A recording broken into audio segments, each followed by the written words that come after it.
Bon, c'est la vidéo du ras-le-bol. Ça ne peut plus continuer comme ça. Je me sens trahi par ces gens, soi-disant de gauche, et je veux le dire haut et fort. Ça suffit. Il se passe quelque chose sur Twitch qui prend des proportions alarmantes. Alors des sujets à aborder, il y en aurait des dizaines. Fascisme, néo-féminisme, anticapitalisme, antiracisme racialiste. Autant de dérives et d'interprétations qui mériteraient à elles seules une vidéo. Mais aujourd'hui, on va se concentrer sur un point précis, sur lequel ils ont complètement déraillé. Et je pèse mes mots. L'islam. Le discours tenu jour après jour sur le sujet est très inquiétant. Parce que oui, certains vont très loin, au point d'inciter au pire des risques possibles. La grande majorité des streamers dans le champ politique sont alignés sur une ligne pro-LFI. La pression est telle que certains streamers se voient fortement conseillés de parler en positif de Mélenchon afin de ne pas se voir blacklisté ou assailli de critiques. Preuve en est cet aveu de Linguisticae. Un influenceur, un créateur de contenu, il m'a dit tu devrais faire comme moi, tu devrais lever le pied sur Mélenchon.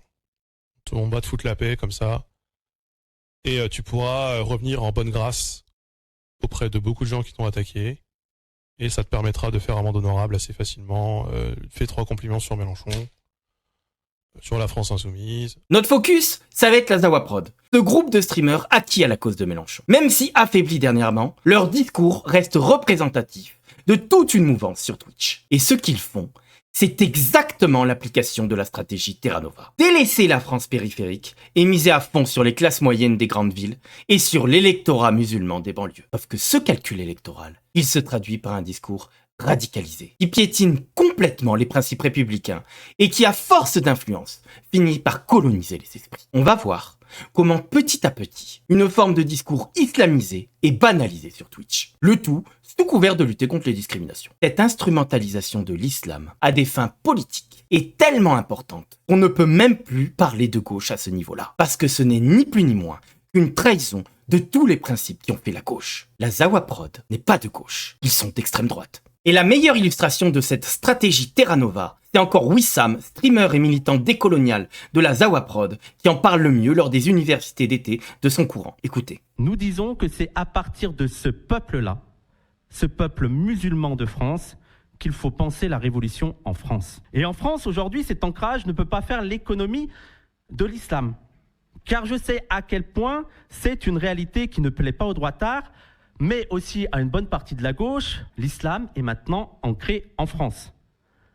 Autrement dit, dans les quartiers, les mosquées jouent un rôle parfois que les cellules du PCF jouaient dans les années 50.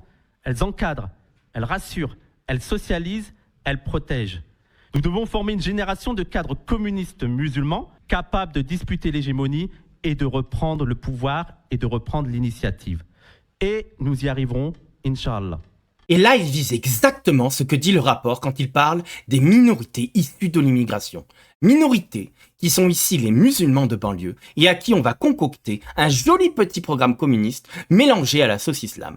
Miam miam, c'est super appétissant. Alors bien sûr, on passera sur le fait que pendant des années, on nous a expliqué qu'on était complètement complotiste, profondément paranoïaque, voire islamophobe. Vous savez, ce grand mot à la mode qui permet de vous traiter de gros méchants racistes. Quand on dénonçait l'emprise de l'islam dans certaines banlieues avec des risques de radicalisation. Merci à Wissam de confirmer tout ça et de montrer l'emprise de l'islam dans les quartiers avec qui il veut faire de la politique. On passera également sur le fait que Marx lui-même dénonçait la religion comme étant l'opium du peuple dans la lutte des classes. Parce que la religion, selon lui, aliène l'individu, endort le prolétariat afin qu'il accepte ses conditions de vie misérables et ne se rebelle pas. On n'est pas à une contradiction près, même si on se dit communiste, mais oublions tout ça. Ce qu'il faut retenir, c'est que l'islam est un levier de mobilisation politique pour 2027. Il leur faut les musulmans. Mais alors, pour les séduire, il va forcément falloir appliquer des principes religieux dans le programme. Bah oui, vous croyez quoi? Si les Français de banlieue, issus de l'immigration, sont réduits à n'être que des musulmans, bah il va falloir faire passer des lois religieuses pour avoir leur vote. Comme par exemple, abolir la loi de 2004, encadrant les tenues manifestant une appartenance religieuse à l'école, et réintroduire notamment le voile à l'école, ou tolérer la baya. Et ce sont déjà des revendications. Ou encore, redéfinir le cadre juridique de la critique des religions. Limiter ou interdire les caricatures. Bye bye Charlie Hebdo. Pour commencer bien sûr. Parce que vous vous doutez bien qu'une fois que la boîte de Pandore a été ouverte, on ira toujours plus loin. Et du coup, la séparation du politique et du religieux que permet la laïcité, c'est-à-dire que des religions ne dictent pas leurs dogmes à l'État et n'influencent pas les lois, à la poubelle. Mais rien à foutre. On veut le pouvoir, on a les musulmans, Et tant pis s'il faut faire sauter la République et la laïcité. Du coup, ça ne surprendra personne quand Wissam va s'en prendre directement au maire de Montpellier. Je crois qu'il y a le maire de Montpellier ou un gars du Sud, un maire PS, Parti Socialiste, qui a partagé en mettant et la laïcité, tout ça, nous, c'est l'émancipation des êtres humains. Oui, bon, l'émancipation des êtres humains par le Parti Socialiste, voilà, il n'y a pas de leçon à donner à l'islam quand tu es au Parti Socialiste. Tu fermes ta gueule, d'accord ? Tu vas sur le côté, tu travailles dans ton coin et tu fermes bien ta petite gueule, ok ? Oui, c'est comme ça que je parle au maire, moi. On peut détester le PS, être un opposant à cette formation politique, pas de souci. Mais venir, comme le fait Wissam, confondre la défense d'une valeur et d'un principe juridique avec un parti politique, c'est à la fois d'une bêtise crasse et la démonstration de leur véritable adversaire, la laïcité. Et ce n'est d'ailleurs pas un hasard s'il s'en prend au maire de Montpellier, qui est le tenant d'une laïcité stricte. Parce que oui, la laïcité permet l'émancipation du joug des religions, qui sont des systèmes de domination, de subordination et de contrôle des individus. Mais quand bien même, on aurait la foi et on serait croyant, la laïcité permet aussi bien la liberté de culte que la liberté de conscience, à partir du moment où elle se cantonne à la sphère privée et ne tente pas de rentrer dans la sphère publique afin de faire de la politique et d'imposer ses dogmes. Vous avez le droit de croire en ce que vous voulez, mais pas de l'imposer aux autres. Qu'il est étonnant alors que notre ami Wissam et plus largement la Zawaprod veulent s'affranchir de cette valeur cardinale de la République française afin de faire de la politique avec l'islam. On rentrera pas non plus dans le débat des très nombreuses leçons que devrait recevoir l'islam sur l'émancipation, lui qui régit la vie de ses fidèles dans les moindres détails. Je vous renvoie ici aux nombreux apostats sur le net qui documentent tout ça parfaitement. Mais ce comportement révèle aussi quelque chose d'autre. La Zawaprod et plus largement de nombreux streamers et streameuses aux opinions très proches ont un sentiment d'impunité et de toute puissance narcissique sur Twitch, même s'ils débitent un nombre d'absurdités à la minute impressionnantes. Et vous allez voir qu'ils cautionnent certains propos ou certaines personnes indéfendables quand on est attaché à la République et à la France, tout en passant leur temps, bien sûr, à crier au fascisme, au racisme et à la méchante extrême droite face à toute opposition. Le mouvement décolonial, dont l'une des grandes figures est Houria Boutelja. Dans ce magma, il y a un butin de guerre qui s'appelle Mélenchon. Ouais. Oui, en plus. Il y a un butin de guerre. On revient de loin, mon ami. C'est bien. On revient quand même de loin. C'était quand même un espèce de laïcard de dingue. Je veux dire, il dit quand même des choses qu'il n'aurait pas dit il y a 15 ans. Et moi, je pense que c'est un travail politique. A publié une vidéo intitulée « La petite mosquée dans la prairie ». Ça ne s'invente pas. Wissam et ses acolytes apportent leur soutien à un imam en cours d'expulsion du territoire français, notamment pour apologie du terrorisme. Cet imam avait entre autres justifié les attentats du 7 octobre et glorifié le leader du Hamas de l'époque. Et surprise, la Zawaprod prend la défense de cet imam au nom de la lutte contre l'islamophobie et du racisme. En fait, leur discours, il n'est pas du tout en adéquation avec leurs actes. Quoi. C'est ça. Pour eux, quand ça devient trop chaud, ils ont peur de s'engager, en fait. Eux, ils voudraient défendre les musulmans s'ils sont sûrs qu'il n'y a aucun soupçon de peut-être qu'il a fait des trucs. Et aussi, ils veulent le musulman parfait, progressiste. Ils n'arrivent pas à faire le truc, mais même le salaf, entre guillemets, dans votre tête, faut le défendre. C'est pas parce qu'il n'a pas des idées que vous défendez pas qu'on peut être raciste avec lui. Peut-on défendre les musulmans, quoi? Tous les musulmans. Et c'est pour ça, là, sur Twitter, ils sont en train de le faire sur oui, tu veux défendre l'islam en tant que religion, parce que nous, on veut bien défendre l'islam en tant que c'est un refuge, genre défendre les croyants, mais on ne veut pas défendre l'islam en tant que religion. T'es en mode, bah, du coup, vous n'êtes pas prêt à défendre les musulmans, si vous plaît. Alors ici, il va falloir mettre les choses au clair. Face à cette bêtise crasse tenue par Cassandre et Raz, ils confondent plusieurs choses. Tout d'abord, la liberté de culte, qui est garantie en France, et la défense de comportements extrémistes au nom de la religion. La liberté de culte, ça veut dire quoi? Ça veut dire que chacun est libre de croire ou de ne pas croire, et de pratiquer sa religion tant que ça reste dans le respect des lois et de la liberté des autres. Mais attention, ça ne veut pas dire qu'on doit défendre quelqu'un qui, au nom de sa foi, cherche à imposer ses dogmes à toute la société et à légitimer des actes terroristes. Quand un extrémiste, comme les salafistes dont ils parlent ici, ou l'imam à qui ils apportent leur soutien, veulent transformer leurs croyances en programme politique ou légitimer la violence, là, on sort du cadre de la liberté de culte.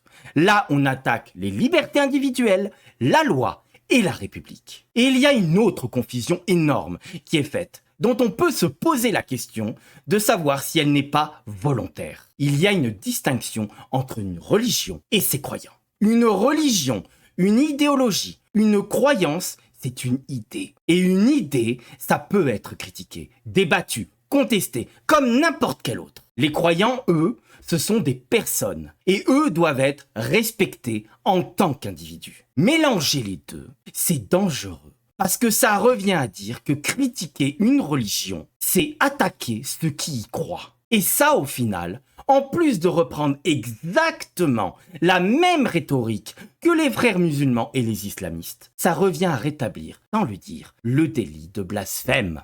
Or, en France, on s'en est débarrassé depuis longtemps. Et c'est ce qui permet à chacun d'être libre. Donc oui à la liberté de culte, mais non à sa dérive qui voudrait transformer des dogmes religieux en loi pour tous. Zawaprod, vous critiquez bien la droite et la gauche, non? Bah alors, on peut critiquer l'islam. C'est la même chose, c'est une idéologie. Alors, non. On ne défend pas un imam qui cautionne les attentats du 7 octobre, Zawaprod. Non, on ne cautionne pas un individu qui prêche des choses en contradiction avec les valeurs de la République. Non, on ne prend pas la défense des terroristes ou des islamistes. Quelle est donc la vision politique qu'on a pour son pays quand on défend les pires propos et atrocités commises au nom d'une religion? Quel est ce niveau d'inculture et de bêtise où on confond critique de religion avec croyant? Défense des droits des citoyens et des libertés individuelles avec défense du droit des musulmans, qui serait une catégorie spécifique qui pourrait s'affranchir des règles communes et aurait leurs propres droits au nom de leur religion.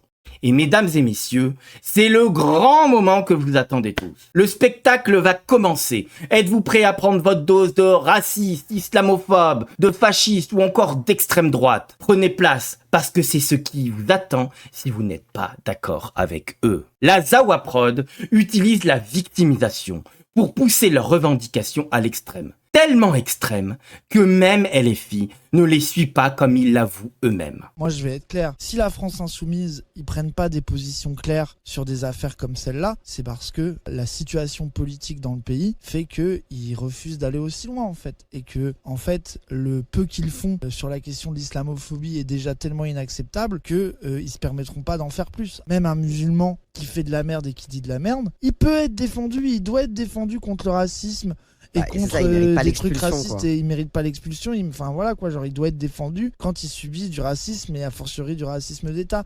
Mais la fille sur ces trucs-là, on peut pas les attendre. Et ils reprennent le même vocabulaire et la même rhétorique que le CCIF. Le CCIF, c'est quoi? C'était une association dissoute par l'État depuis, qui relayait un discours islamiste sous couvert de lutte contre les discriminations et qui a contribué à la campagne de haine envers Samuel Paty juste avant son assassinat. Oui, Samuel Paty s'était vu mettre une cible dans le dos à travers ce terme d'islamophobie. C'est justement le CCIF qui a popularisé ce fameux terme que la Zawaprod ne cesse d'utiliser, pour installer dans le débat public l'idée que toute critique de l'islam serait automatiquement une stigmatisation, une discrimination ou du racisme. De la même manière que la Zawaprod, le CCIF a partagé des combats idéologiques avec le mouvement décolonial pour utiliser ce terme d'islamophobie comme une véritable manipulation politique. Ils ont utilisé exactement la même rhétorique que Cassandre. En fait, eux, ils disent islamo-gauchisme en mode les islamistes et les gauchistes, et nous, on dit islamo-gauchiste en mode l'islam et la gauche. C'est genre en mode les musulmans et la gauche. L'islamo-gauchisme, pour eux, ne désigne donc pas les islamistes, mais la combinaison des musulmans et de la gauche. Et c'est une subtilité bien pratique, parce que ça leur permet de masquer les principes religieux issus de l'islam qui se trouvent dans leur programme et dans leur lutte en se faisant passer comme un bouclier contre le fascisme, le racisme ou l'islamophobie. L'islamo-gauchisme, ça existe. Nous, on représente cette ligne, en fait. Les gens qui prennent au corps la lutte contre l'islamophobie et l'utilisation de l'islamophobie est centrale dans la montée du fascisme. D'ailleurs, le terme islamophobie lui-même est volontairement flou et équivoque. Et vous connaissez le proverbe, là où il y a du flou, il y a un loup. Parce que ça veut dire quoi, islamophobie finalement? Le terme peut désigner aussi bien la critique de l'islam que le racisme envers les musulmans. Ce qui permet de retourner systématiquement toute critique en accusation. Résultat, toute question ou remarque sur l'islam se retrouve transformée en islamophobie. Et il n'y a pas de débat à avoir parce que tout ce que vous dites est forcément raciste. C'est une technique politique très mobilisatrice. Si on est d'accord avec eux, on lutte contre le bruit des bots et les heures les plus sombres de notre histoire. Mais si ce n'est pas le cas, on est systématiquement discrédité et renvoyé au racisme et à l'extrême droite. C'est très puissant, car ça joue sur la désirabilité sociale. Personne ne veut être perçu comme le raciste de service ou être étiqueté de manière négative. C'est marrant, non ? Pour des gens qui disent lutter contre toute forme de stigmatisation et qui passent leur temps à insulter les autres dès qu'on n'est pas d'accord avec eux. Et ce raisonnement a des conséquences immédiates. La banalisation de cette attitude qui vise à assimiler critique de l'islam à une attaque envers les croyants, c'est-à-dire rétablir le délit de blasphème, a comme effet direct de faire émerger des nouveaux streamers qui considèrent comme acquis le fait qu'il est interdit de critiquer leur religion et qui, en toute impunité, sont convaincus d'être dans leur bon droit en cautionnant les représailles envers leurs opposants. Le cas typique est celui de Way Eddy, jeune streamer montant, anticapitaliste musulman, mis en avant par la Zawa Prod et invité dans une très large majorité des streams dits de gauche, qui n'hésite pas à tweeter à un élu de la République, je cite, de fermer ta gueule sur l'islam, ou encore favorable au port du voile à l'école par l'abrogation de la loi de 2004. Comme vous allez le voir ici, lors d'une conversation avec un autre streamer, la critique de l'islam n'est plus acceptée et légitime la colère de Dieu. Il n'y a pas de religieux extrême. Un musulman qui te dit « ne vanne pas mon Dieu, ne vanne pas ma religion », il n'est pas extrême, il est croyant. C'est bon ? C'est ça qu'il est. Si pour toi être croyant c'est être extrême, dans ce cas-là, tous les musulmans, on est extrêmes. Voilà, t'as qu'à dire ça dans ta tête. C'est Balti, musulman, qui dit à son frère en islam, il y a son corps, rappelle, se moquer de la religion, c'est un péché. Si tu continues de traîner avec des gens qui nous mènent dans la, qui nous mènent dans la boue toute la journée, désolé, pour moi, t'es plus mon frère en islam, et dans ce cas-là, oui, j'invoque Dieu contre toi. D'accord, mais c'est ce que je suis en train de te dire. Je suis en train de te dire qu'il faut pas valider ce genre de propos. Genre, c'est non, trop c'est pas extrême. validé. Non, je vais jamais invalider. Voilà, je ne pourrais pas invalider ce qu'a dit Balti. Sauf là, tu te rends pas compte parce que t'es pas musulman. Ouais. Mais s'il y a un mec que tu considères qui est ennemi des musulmans, qui veut notre mal, et que t'as ton frère musulman qui va feed ce mec, c'est normal que t'as le seum. Les personnes ne sont plus considérées comme fréquentables ou tolérables et méritent de subir des répercussions au nom de la sacralité de l'islam. Vous avez bien entendu, on parle d'ennemis des musulmans, ce qui laisse la porte ouverte à toutes les dérives possibles. Il s'agit ici des implications directes qu'entraîne cet islamo-gauchisme qui place la sacralité des religions avant les lois de la République. Pourquoi est-ce que ce jeune streamer, bercé par cet islamo-gauchisme revendiqué par la Zawa Prod et beaucoup d'autres influenceurs sur Twitch, ne se sentirait pas dans son bon droit de revendiquer un séparatisme et un communautarisme quand il entend ça depuis des années? Et dites-vous bien que cette normalisation se trouve encore plus forte chez des milliers de jeunes viewers en pleine construction politique qui assimilent et intègrent ce discours en entendant 24 heures sur 24 leur streamer préféré répéter ce type d'argument en boucle. Et il est là le danger. Vous pouvez penser qu'il s'agit de quelques extrémistes agités du bocal sur Internet en pyjama derrière leur écran et que finalement ça leur passera avec le temps ou encore que Twitch ce n'est pas la réalité. Mais le problème c'est que tous ces streamers ont une grande influence sur des milliers de personnes et qu'en plus de banaliser et normaliser un discours rétrograde et hors la loi, ils forment par la répétition de leur discours des consciences. Et ce n'est pas un hasard. Ils sont à 90% tous pro LFI parce qu'ils préparent 2027 et sont conscients de leur influence. Voilà pourquoi il faut être vigilant. Au rythme où vont les choses, il est fort à parier, dans un temps très court, que ce sabordage des fondements de la République par cet islamo-gauchisme ne peut que déboucher sur des conflits extrêmement violents dans les années à venir. Vous n'avez rien de gauche, Zawa Prod. Vous êtes des traîtres. Ils se présentent comme la vraie gauche. Mais soyons sérieux 2 minutes. Ce qu'ils font, c'est trahir l'esprit même de la gauche. La gauche, historiquement, c'était le combat contre l'emprise des cléricaux. C'était arracher le peuple à ceux qui voulaient lui dicter sa vie au nom de la foi.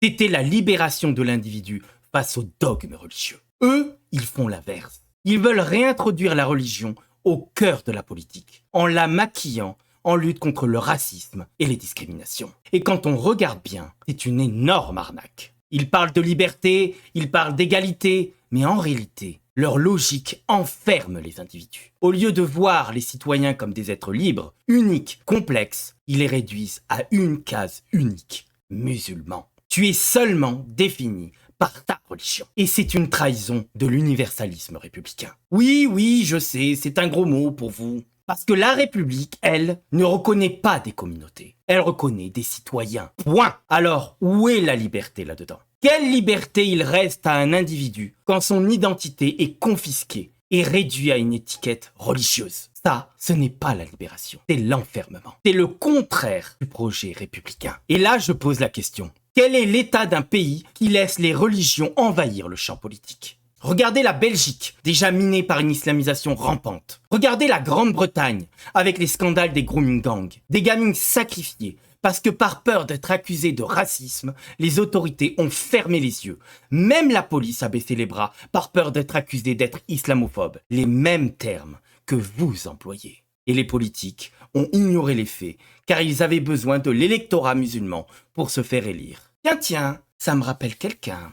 Voilà le chemin tracé quand on choisit la peur du jugement social plutôt que la vérité et la justice. C'est la destruction d'un pays par lâcheté et par opportunisme. Et derrière cette logique, il y a un projet caché, rétablir le délit de blasphème. Parce qu'au fond, qu'est-ce qu'on nous dit ? Qu'on n'a plus le droit de caricaturer, qu'on n'a plus le droit de rire, qu'on n'a plus le droit de critiquer une religion. Et je vous le rappelle, c'est exactement ce qui a coûté la vie à la rédaction de Charlie Hebdo. C'est ce qui a coûté la vie à Samuel Paty. Ces drames ont montré le prix que la République a déjà payé pour défendre la liberté. Et qu'on le sache bien, la République ne renoncera pas et la France ne sera pas la France d'Allah. La gauche, la vraie, c'était celle qui brandissait la laïcité comme un bouclier, pas comme un mot creux qu'on détourne de sa signification. La gauche, c'était celle qui pouvait citer Victor Hugo. L'Église chez elle, l'État chez lui. La République, c'est ça. La foi est intime, elle appartient à la sphère privée. L'État, lui, appartient à tous et il ne doit obéir qu'aux citoyens, pas aux religions. Mais c'est aussi une manipulation psychologique. Il vous oblige à choisir votre camp. Soit vous êtes avec eux et vous passez pour un défenseur des opprimés, soit vous osez critiquer et vous êtes catalogué de raciste, de fasciste ou d'extrême droite. Ce n'est pas un projet de société, c'est du chantage moral. Et où est-ce que ça nous mène si on les laisse faire ? Ça nous mène à une société qui se tait. Une société qui n'ose plus rire, plus caricaturer, plus critiquer. Une société qui vit sous la menace permanente d'être jugée, insultée, condamnée, simplement pour avoir osé penser différemment. Ça mène à un pays paralysé par la peur, fragmenté par les identités, incapable de s'unir autour de ce qui fait sa force, la République et la liberté. Ça nous mène à la guerre civile. Vous êtes des traîtres et vous n'avez rien de gauche. Ce qui se passe aujourd'hui sur Twitch est inquiétant, très inquiétant. On voit se banaliser des discours identitaires portés par des influenceurs qui se disent de gauche. Le problème, c'est leur audience. Twitch, YouTube et toutes ces plateformes deviennent de véritables caisses de résonance pour des idées radicales. On assiste à un CNews inversé. La Zawa Prod et leurs relais promeuvent un identitarisme woke et islamisé, détournant les idéaux de gauche pour imposer un cadre moral fermé et militant. C'est la liberté de penser qui recule et le débat public qui s'appauvrit. La dérive décoloniale, le néo-féminisme et l'idéologie woke s'articulent avec cette idéologie islamique pour créer une vision du monde où certaines communautés sont perçues comme toujours victimes et d'autres comme toujours coupables. Les jeunes, influencés par ces discours, croient que le monde ne peut se comprendre que de manière binaire, les discriminés et les discriminants. La question de l'islam est centrale dans cette dérive. Aujourd'hui, la Zawa Prod et d'autres streamers normalisent un discours communautariste et religieux. Derrière cela, certaines stratégies, comme celles prônées par Terra Nova et adoptées par LFI, sont utilisées à des fins purement électoralistes pour 2027, sans se soucier du vivre ensemble